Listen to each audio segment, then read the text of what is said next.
What's up, guys? Mason the Brock Henderson here. This is Elementary Season 4, Episode 18, Ready or Not. Yeah, kind of an interesting title. It's referring to the fact that this episode is all about a guy who is preparing for the apocalypse, but of course had nothing to do with the murder. I don't know, it's very interesting how sometimes in the show, like, you don't really know what to expect. You don't know what to expect as far as the case goes. In another show that I watched that is a case show, Bones, generally the formula is about the same. They there are two different formulas they use. Either they go, there's one like crazy thing. It's like they couldn't really actually kill for that, and so they go through the episode, and at the end, it's like the entire thing that they've been focusing on, whether it's drug trafficking, whether it was organ, illegal organ donors, whether it was like human trafficking, whether it was something like that. Like the victim was involved in that somehow, and so it's like, oh, he was killed because of that. And at the end, you find out that it's, oh, the wife did it because he was having an affair or something stupid like that. The other formula is that there's one thing they keep focusing on, and it seems so ridiculous that somebody would actually kill over that, and at the end of the episode, oh, they did kill over that. And they try to make it seem ridiculous, like the one where it was all about fantasy football, and there was nobody really kills over fantasy football, right? And then at the end, oh, he did kill over fantasy football. Huh. It's stupid. This show, though, the formula is always mixing up. It's never. Sometimes they do have the same formula, but it's not like they have two formulas to go by. This is one where they have two different possibilities. You have the guy, the victim is a doctor. He's dealing with, selling drugs to people, bad people. It's like, oh, what if they killed him? And then they find out, they had nothing to do with it. Then you find out that he is a prepper, somebody who preps for the end of the world. And you find out, there's this place that he was going to that cost him a lot of money, and it was all a fraud. So maybe he did it. Maybe it was involved in this somehow. Maybe he convinced somebody to, join him in investing, and they got mad that they spent all this money. So it was like, it's either the drugs or it's this place, that was a fraud. I focus on the drugs first. Okay, the drug dealers don't know where he is. They don't know anything about him. Okay, we'll move on. Talking about this place. Finally realize, okay, so it had nothing to do with that. And then all of a sudden it comes back, oh wait, he was involved in this drug thing.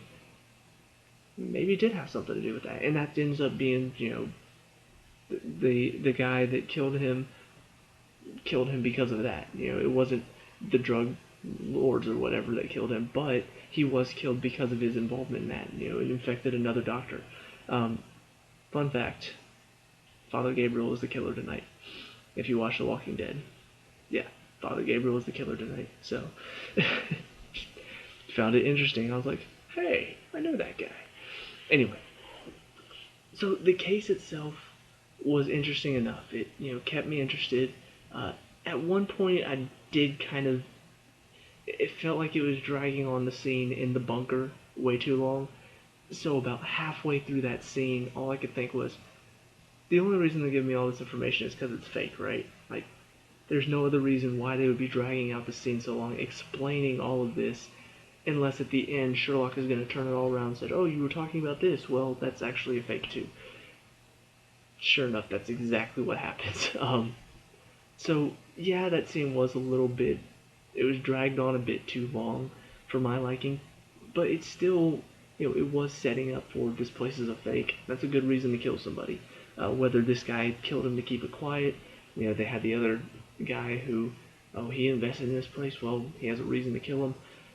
So yeah, it was a good case overall. It was fairly interesting, kept my interest. And then on the outside of the case, you've got Sherlock dealing with his relationship with Fiona. I like how they handled it, because you don't expect them to go the normal route of a typical relationship, The way Sherlock talks about it is just so brash that it's funny. He keeps talking about, like, he's just talking to Watson in the car. First they have kind of a funny little thing where he's describing everything. She's like, yes, I can feel with my butt too. It's a little funny line. But then he starts talking about Fiona, and then it gets to the topic of, we're not moving as fast, as I expected, and start talking about sex, and the way he talks about it is just so brash that you kind of just have to chuckle at it. But then they do turn it a bit into a heartfelt moment where she comes over to his house to talk to him and feels like he's treating her like she's damaged. And, like she's an experiment to be worked on and a problem to be solved. And she's like, I don't want to feel like that. That's a genuine concern. I can understand that. And then Sherlock invites her back because she leaves, and of course, you don't expect it. Normally, in a normal relationship, if somebody came over and said that, if I were dating somebody and she came over and she was telling me all these things that she thought was wrong, and then she just like, so I'm breaking up with you, I'm going now, and leaves. Heck no, As somebody who is committed to a relationship, I would be like, wait, can we please talk about this? Can we discuss it? But because Sherlock is how he is and she is how she is, Fiona, he doesn't just blurt out his emotions, because that's not Sherlock. If he did, I would be like, really? Like, you're gonna make Sherlock just start talking out? He's not that type of person. He is somebody who's gonna think it through, think about, measure his response, think about what she said. Is she right? No. Well, what can I say to show her that she's wrong? And so she comes back because she's not a typical girl. Normally, with a girl, it's like, if it's done, it's done. Don't talk to me. Don't communicate with me. But because she's not typical, she's like, I'm open to what you have to say. Even though I broke this off, we can still. I'm the one who ended it, so we can. She's very logical about it. Not saying that women are not logical. I don't want to get a lot of hate on my comments because anyway. But Sherlock sits her down and gives his response to what she said, and it almost feels. It's funny because as far as communication goes, we have improved in communication. We have texting, we have calling, all that stuff. So communication is normally a lot quicker. And face-to-face is the fastest form of communication. In their case, though, it doesn't feel like it's the fastest form of communication. It feels like they could have just emailed each other and gotten about the same. She says something to him, he takes some time to think about it, and then responds back. The next day or later that night. I'm not sure the time difference, but it's funny how the relationship works. And of course, he does have a good reason. This is his only second relationship, and the first one didn't work out too well because the woman he thought was the love of his life turned out to be a psycho killer, which still kind of is the love of his life, ironically. Anyway, so he's like, I don't do very well with relationships, and because of that opening up to her, she finally accepts the fact that it is going to take some work, and they both kind of agree on that. So it's nice to see them working it out, mainly because I feel like normally for relationships in TV shows, they do it just to have, the main character's in a relationship now. This one actually feels like it's going to have some bearing on the plot because Irene Adler / Jane Moriarty is a psycho killer who is obsessed with Sherlock, so him getting a girlfriend, not going to bode well with Jane. So I'm really hoping that becomes a thing. I'm hoping that storyline plays out a little bit. Not that I want to see Fiona die or anything like that, but it would be kind of fun to see a bit more intensity in an episode because Jane Moriarty finds out about this, and now she's upset, and now she's going after Fiona, and Sherlock has to rush against the clock to save her.